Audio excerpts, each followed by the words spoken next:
জনাব শিশির মনির সুনামগঞ্জ থেকে যুক্ত হয়েছেন এবং তিনি এরই মধ্যে জানেন তিনি কোথা থেকে নির্বাচন করবেন, খুব সম্ভবত জানেন তিনি।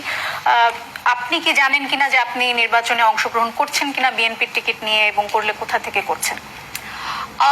আমি জানি আমি নির্বাচনে অংশগ্রহণ করছি, আমি জানি আমি ব্রাহ্মণবাড়িয়া 2 আসন থেকে অংশগ্রহণ করছি, এবং বাকিটা তো দলের সিদ্ধান্ত। দল যেহেতু এখনো ক্যান্ডিডেট ডিক্লেয়ার করেনি, সো আমার পক্ষে তো বলা সম্ভব না বিএনপির টিকিটে করছে কিনা। তাহলে এখন পর্যন্ত বিএনপি এই বিষয়গুলো নিয়ে এখনো এক ধরনের সিদ্ধান্তহীনতা আছে, যেখানে জামাত এরই মধ্যে তাদের এখানে একটা ব্যাপার আছে দোলা। দেখুন, বিএনপিতে না আমাদের যে স্ট্রাকচার বিএনপির, সেটা হচ্ছে অনেকটা লুসিড, অনেকটা ফ্লুইড, অনেকটা ঢিলে ঢালা ধরনের। এখানে প্রত্যেকটা, এবং বিএনপি একটা বিশাল রাজনৈতিক দল, সো প্রতিটা আসনে একজন প্রার্থীর সঙ্গে একই ধরনের যোগ্যতা বা একটু কম যোগ্যতা বাট যোগ্য প্রার্থী আরো 5-6 জন করে আছেন।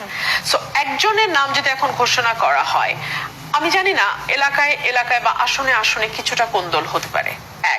যেটা কিন্তু জামাতের একটা বিরাট অ্যাডভান্টেজ হলো, আপনার মনে থাকবে এক সময় জামাতের আমির বলেছিলেন যে আর্মির সঙ্গে আমাদের কিছু মিল আছে, আমরা অত্যন্ত অর্গানাইজড একটা ওয়েল অর্গানাইজড পার্টি, অত্যন্ত সুশৃঙ্খল একটা দল।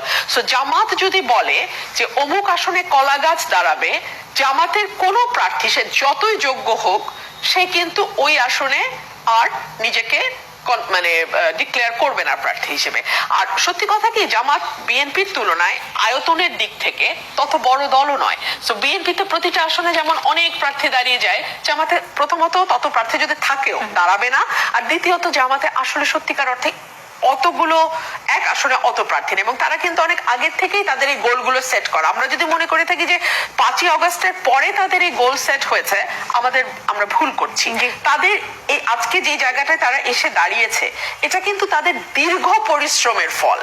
এটা হঠাৎ করে একদিনে এটা অ্যাচিভড হয় নাই। তারা গুপ্ত রাজনীতি, সুপ্ত রাজনীতি, আওয়ামী লীগের সঙ্গে মিশে রাজনীতি, কে জামাত করতো কে শিবির করতো নোবডি নোজ, সব মেনে নিয়েই বলছি এটাও তাদের একটা স্ট্র্যাটেজির অংশ।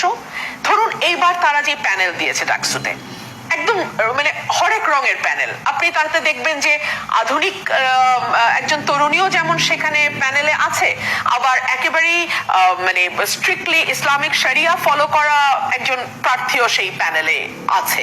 সেখানে আপনি দেখবেন যে মানে একদম ট্রেডিশনাল আমরা যেরকম ভাবধারার মানুষ চিন্তা করি সেরকম যেমন আছে, অর্থাৎ বিভিন্ন রকমের আছে।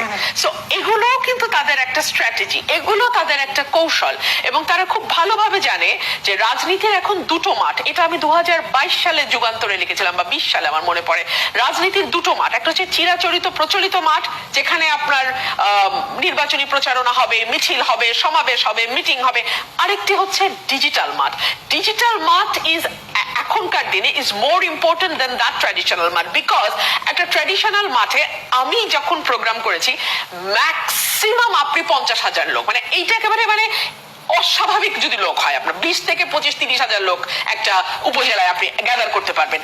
আর আপনি মুহূর্তে আপনার বক্তব্য 10 লাখ লোকের কাছে যেতে পারে। এটা হচ্ছে সামাজিক যোগাযোগ মাধ্যমের শক্তি। ডিজিটালি তো আপনারাও অনেক এগিয়ে গেছেন, আপনাদের দলের প্রধান নিয়মিত এখন তিনি ডিজিটালি আপনাদের সাথে যুক্ত হচ্ছেন, অনলাইনে যুক্ত হচ্ছেন, এবং তিনি সেখানে বসে কি করছেন, কোন বাসে কোথায় যাচ্ছেন, সেগুলো আমরা ফেসবুকে দেখতে পাচ্ছি। তো ডিজিটালি বিএনপিও যে খুব পিছিয়ে আছে, ডিজিটালি আপনার যদি এখন এটাকে জামাতের সঙ্গে তুলনা